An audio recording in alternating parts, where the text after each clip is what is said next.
Ready to unlock the power of Jira and transform your project management game? Let's dive in. First, you'll create a project. See the Create Project button. Click it. Choose a project template, like software development, or even start with a blank template. Define your project name, key, and visibility settings, which controls who can see and access your project within your organization.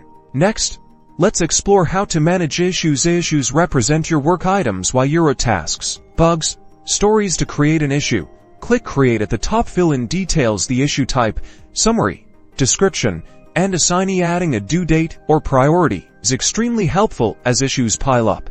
Understanding your workflow is key. Jira's customizable workflows help you visualize your work status. Click on a project and go to Project Settings and look for workflows. It will likely be simple initially, in the beginning, containing columns like To Do, In Progress, and Done. You can drag and drop issues between these statuses, reflecting progress. Collaboration is a breeze with Jira. Use comments, attachments, and mentions to keep your team informed. You'll find this section in a particular issue under the description. Track progress with dashboards and reports, also found in your project settings. Finally, learn how to customize these. Explore the settings, add custom fields, and adjust your workflow to fit your project's needs. Jira is powerful,